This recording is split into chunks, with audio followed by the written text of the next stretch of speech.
নমস্কার ফ্রেন্ডস, দেশ ও দেশের বাইরে যারা আমার চ্যানেলে ভিডিওটি দেখছেন সবাইকে আমার চ্যানেলে স্বাগত জানাই। আপনাদের সাথে রয়েছি আমি অভিজিৎ।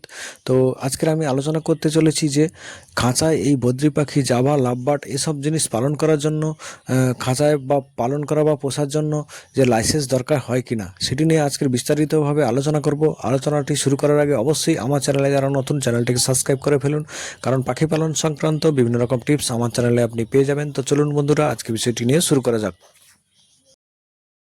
বন্ধুরা, বাংলাদেশে কিংবা ভারতে, বিশেষ করে পশ্চিমবঙ্গে এই বাজরিগর, লাভবার্ড, ফিন্স, জাভা এসব পাখি খাঁচায় পোষা যায় কিনা সেটি নিয়ে আজকের আলোচনা করব বন্ধুরা। তো সবার প্রথম নাম্বার ওয়ান আলোচনা করব বন্ধুরা, পশ্চিমবঙ্গ ও ভারত। পশ্চিমবঙ্গ ও ভারতে এই পাখি পালন করা যায় কিনা সেটি নিয়ে সবার প্রথম আলোচনা করব। ভারতে বাজরিগর, জাভা, লাভবার্ড, ফিঞ্চ এসব পাখি বিদেশি পাখি হিসেবে গণ্য করা হয়। তবে বন্যপ্রাণী সংরক্ষণ নতুন আইন অনুযায়ী বাড়িতে শখের বশে পোষার জন্য সামান্য কয়েকটি পাখি আপনি যদি বাড়িতে রাখেন, তাহলে তার জন্য কোনো বাণিজ্যিক লাইসেন্সের প্রয়োজন হয় না। অনলাইন রেজিস্ট্রেশন, অনলাইন পোর্টাল রয়েছে বন্ধুরা, পরিবেশ পোর্টাল। ভারত সরকারের নিয়ম অনুযায়ী যে কোনো বিদেশি পাখি বাড়িতে রাখলে কিংবা ব্রিডিং করালে তার জন্য কিন্তু অনলাইনে একটা রেজিস্ট্রেশন করতে হয়, যেটা হচ্ছে আপনি যে সমস্ত পাখি রেখেছেন সে সমস্ত পাখির একটি বিবরণ দিয়ে একটা স্বেচ্ছাসেবকমূলক ঘোষণা বা একটা অনলাইন রেজিস্ট্রেশন। এটা কোনো কঠিন কাজ নয়, আপনার শুধু একটা বিবরণ দিয়ে একটা লাইসেন্স অনলাইনে আপনার তথ্য জমা দেওয়া, তার থেকে একটা লাইসেন্স মতো বার হবে, সেটা কিন্তু আপনাকে প্রিন্ট আউট করে আপনার কাছে রাখতে হবে। তাহলে কিন্তু আপনি ভালোভাবে করতে পারবেন, আপনাকে কেউ ডিস্টার্ব করবেন না, ভবিষ্যতে কেউ ডিস্টার্ব করবে না। তো আপনি অনলাইনে পরিবেশ পোর্টালে গিয়ে আপনার বিবরণ আর পাখির সমস্ত জিনিস বিবরণটা দিয়ে আপনি রেজিস্ট্রেশন করে নিতে পারেন। এটা কিন্তু আপনার সেফটি থাকবে। এটা হচ্ছে আপনার 1 নম্বর পয়েন্ট। 2 নম্বর পয়েন্ট হচ্ছে বাণিজ্যিক কেনাবেচা।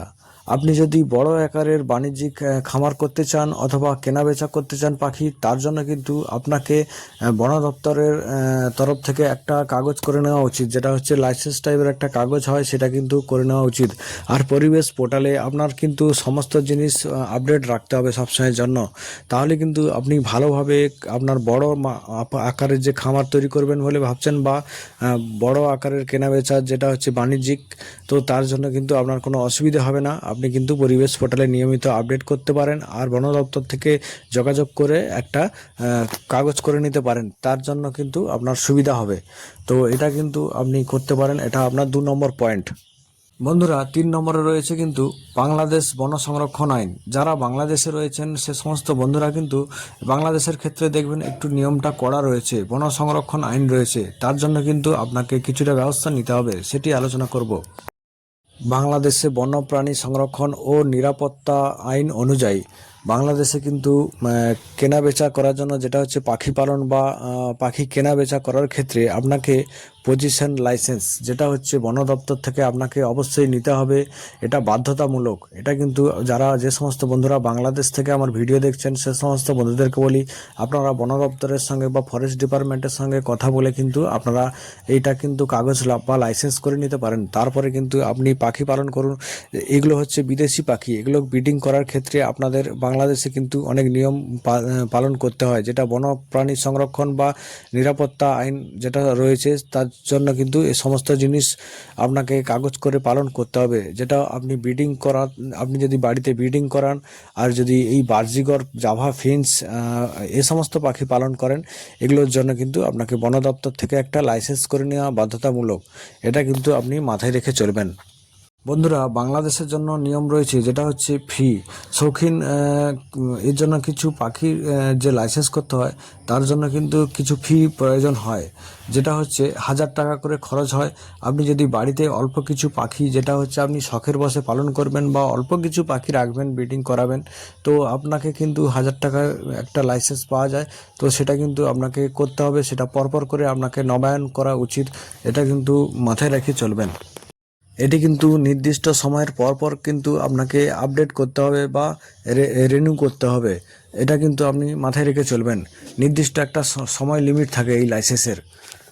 বন্ধুরা, তারপর রয়েছে বাণিজ্যিক খামার। আপনি যদি বাণিজ্যিক খামার বড় আকারের খামার করতে চান, যেটা হচ্ছে কেনা বেচা বড় আকারে হবে, সেটার জন্য কিন্তু আপনাকে খামার লাইসেন্স কিংবা পেট শপ লাইসেন্স, তো এটা কিন্তু আপনি মাথায় রাখবেন। খামার লাইসেন্স অথবা পেট শপ লাইসেন্স, এই লাইসেন্সগুলো কিন্তু আপনাকে করতে হবে। তো এটা কিন্তু আপনি মাথায় রেখে চলবেন।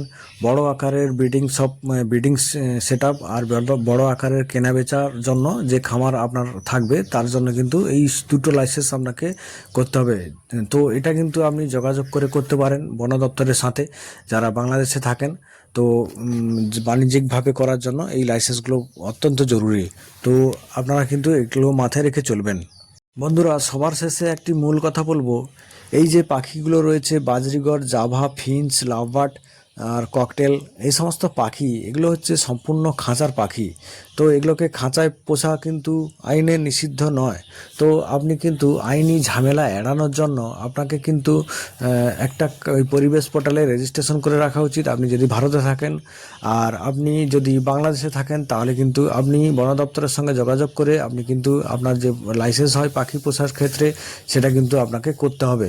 তো এগুলো আইনি ঝামেলা যাতে না হয় ভবিষ্যতে, তার জন্য সে এড়াতে আপনাকে করে রাখা উচিত। তাছাড়া এগুলো নিয়ে কোনো আইনি ঝামেলা হওয়া উচিত নয় বা হবে না, কারণ এগুলো হচ্ছে স্কেচ বার্ড হিসাবে পালন করা হচ্ছে, আমাদের ভারতে হোক আর বিভিন্ন জায়গায় পালন করা হচ্ছে।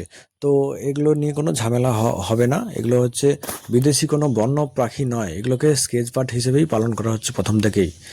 তো আজকেরকার ভিডিও এই পর্যন্ত, দেখা হচ্ছে পরবর্তী ভিডিওতে। ততক্ষণ পর্যন্ত ভালো থাকবেন সবাই। টাটা, বাই বাই, জয় হিন্দ।